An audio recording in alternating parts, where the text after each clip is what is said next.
जे आहे सन्माननीय व्यासपीठ आणि आपल्या सर्व कवीच्या समोर माझी एक रचना आपल्या पुढे ठेवतो. कवितेचे शीर्षक आहे देऊळ एक तीर्थक्षेत्र. त्या देवळात, त्या तीर्थक्षेत्रामध्ये तुम्ही आम्ही सगळेजण जाऊन आलेलो आहोत. त्यातलेच काही अनुभव हे आपल्या समोर आपल्या पुढ्यात माझ्या कवितेतून ठेवतो. कवितेचं शीर्षक आहे देऊळ एक तीर्थक्षेत्र. तुझ्या नावात श्रद्धेने भाविक शेकडो माळा जपतात रे. तुझ्या नावात श्रद्धेने भाविक शेकडो माळा जपतात रे. तुझ्याच नावाने श्रद्धेपोटी येथे अनेक वस्तू खपतात रे. क्या बात आहे. तुझ्याच नावात श्रद्धेने येथे अनेक वस्तू खपतात रे. श्रद्धेपोटी येतो तुझ्या देवळात, तुझ्या तीर्थक्षेत्रावर श्रद्धेपोटी येतो हो आम्ही अनेक भाविक भक्त. ओळखीच्यांना नियम सैल, आम्हा सामान्यांसाठी सक्त. ओळखीच्यांना नियम सैल, आम्हा सामान्यांसाठी सक्त. तुझ्या दर्शनासाठी रांगेत आम्ही तासन तास थांबतो. तुझ्या दर्शनासाठी रांगेत आम्ही तासन तास थांबतो. सुख समाधानाशिवाय बाकी काय रे तुझ्याकडे मागतो. सुख समाधानाशिवाय बाकी काय रे तुझ्याकडे मागतो. गाभाऱ्याजवळ आल्यावर हात आमचे जोडलेले. तुझ्या गाभाऱ्याजवळ आल्यावर हात आमचे जोडलेले. काळ्या कापडातील माणसांनी आम्हा फरफडत बाहेर काढलेले. काळ्या कापडातील माणसांनी आम्हाला फरफडत बाहेर काढले. माझे मित्र समोर आहेत, त्यांनी मला येता येता बालाजी मंदिरातला प्रसंग सांगितला.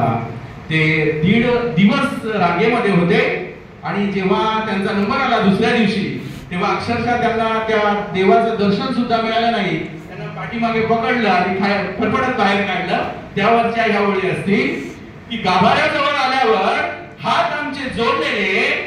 काळ्या कापडातील माणसांनी आम्हा फरफडत बाहेर काढलेले. काळ्या कापडातील माणसांनी आम्हा फरफडत बाहेर काढले. पुढच्या ओळी, कित्येक तास रांगेत उभं राहून वाटलं तुझं दर्शन निवांत होईल. अरे कित्येक तास रांगेत उभं राहून वाटलं तुझं दर्शन निवांत होईल. जपून ठेवलेलं एक पुष्प मी तुझ्या चरणी वाहीन. जपून ठेवलेलं एक पुष्प मी तुझ्या चरणी वाहीन. भक्तिभावात दंग होऊन तुझा उंबरा मी गाठला. भक्तिभावात दंग होऊन तुझा उंबरा मी गाठला. तू अगदी निवांत आणि निश्चिंत मला वाटला. गाभाऱ्यात जवळ गेल्यावर की भक्तिभावात दंग होऊन बऱ्याच आरत्या अभंग म्हणत असतात रांगेमध्ये. ते 2-2, 4-4, 5-5 तास रांगेत थांबतो आपण आणि त्याच्यामध्ये त्याचा जयघोष सुरू असतो. त्यावरच्या ह्या ओळी की भक्तिभावात दंग होऊन तुझा उंबरा मी गाठला. तू अगदी निवांत आणि निश्चिंत मला वाटला. तू होता गाभाऱ्यात.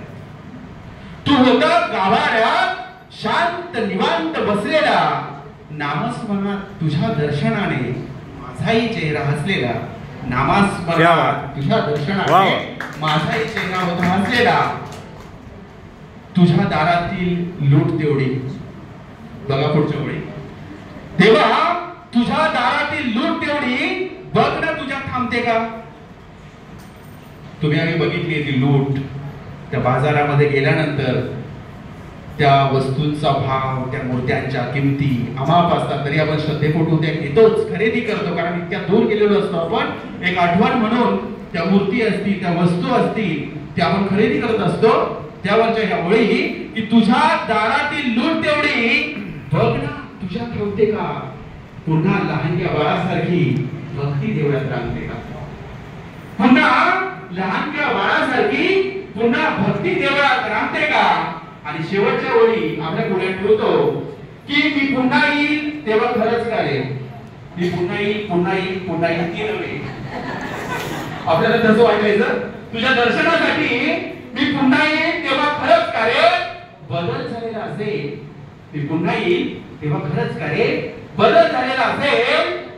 ती व्हीआयपीची रांग ही आम्हा सर्वसामान्यांमध्ये दिसेल. ती VIP ची रांगही आम्हा सर्वसामान्यांमध्ये दिसेल. धन्यवाद. थँक्यू.